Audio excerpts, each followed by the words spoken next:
Bismillahirrahmanirrahim. Assalamualaikum warahmatullahi wabarakatuh. Bismillah walhamdulillah wassalatu wassalamu ala rasulillah wa ala alihi wa sahbihi wa man walah wa la hawla wa la quwata illa billah, amma ba'du. Pada kesempatan ini kami akan berusaha mengulas sedikit tentang keutamaan bersolawat terhadap baginda Nabi besar Muhammad sallallahu alaihi wasallam.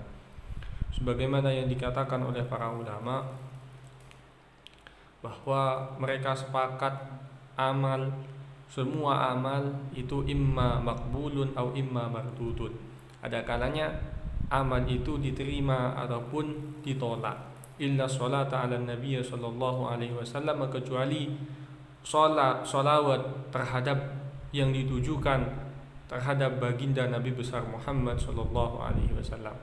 Karena kata mereka para ulama, sholawat terhadap Nabi Muhammad sallallahu alaihi wasallam merupakan pahala paling besar disebabkan membahagiakan baginda Nabi besar Muhammad. Makanya setiap orang yang bersolawat terhadap Nabi Muhammad, maka solawatnya pasti akan diterima oleh Allah Subhanahu wa ta'ala. Demikian adalah kesempurnaan atau yang disebut dengan kemuliaan, keistimewaan solawat terhadap Nabi besar Muhammad.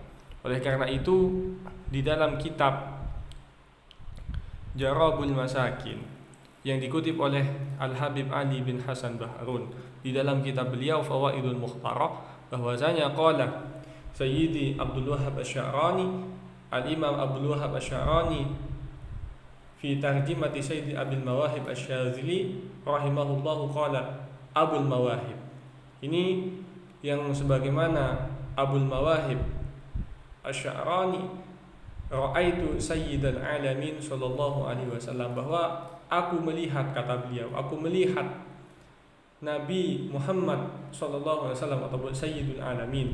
Ya Rasulullah, dia bertanya terhadap Rasulullah, salatullahi asyran liman shalla alaika marratan wahidatan, bahwasanya Allah Subhanahu wa taala bersolawat terhadap orang yang membaca solawat terhadap engkau 10 kali. Hal dzalika liman kana hadiral qalbi, apakah yang demikian adalah orang yang bersolawat dalam keadaan khusyuk hatinya, hadir hatinya, yang bersolawat terhadap engkau ya Rasulullah? Maka Nabi menjawab, qala la, tidak, kan tetapi bal huwa likulli musallin alayya walau ghafilan, tetapi itu merupakan pahala yang umum yang diberikan oleh setiap orang yang bersolawat terhadapku walau ghafilan, sekalipun dia lalai. Fayu'tihillahu amsalal jibal minal malaikah tad'u lahu wa yastaghfiru lah.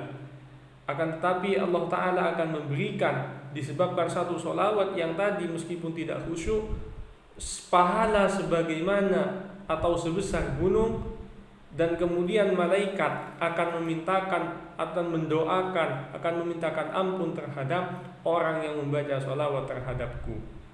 Fa amma idza kana hadiral qalbi, akan tetapi ketika dia bersolawat terhadapku dalam keadaan hatinya khusyuk, hatinya hadir, fala ya'lamu thawaba dzalika illa Allah Ta'ala, maka tidak ada yang tahu pahala kecuali Allah Subhanahu wa ta'ala. Tidak ada yang tahu pahala yang akan diberikan terhadap orang yang bersolawat tadi yang dalam keadaan khusyuk kecuali Allah Ta'ala itu sendiri. Maka dalam kitab Tuhfatul Ashraf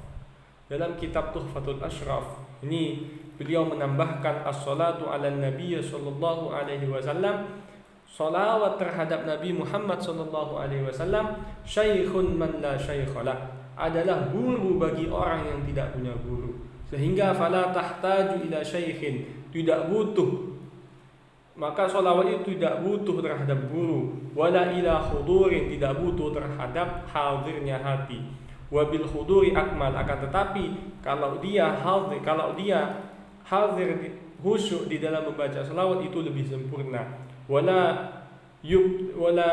yabtuluha ar-riya, dan juga tidak membatalkan, tidak menjadikan gugur pahala sholawat itu disebabkan riya.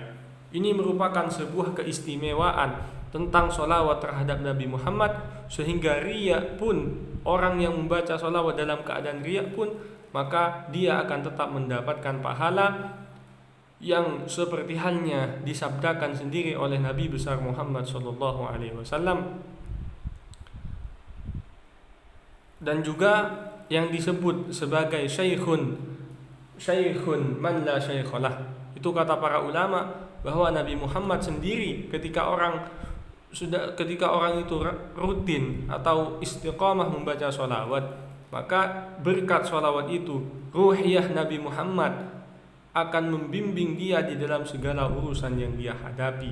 Maka keutamaan sholawat sangat besar, sehingga rugi bagi kita ketika kita menyia-nyiakan sholawat, menyia-nyiakan hidup kita tanpa membaca sholawat.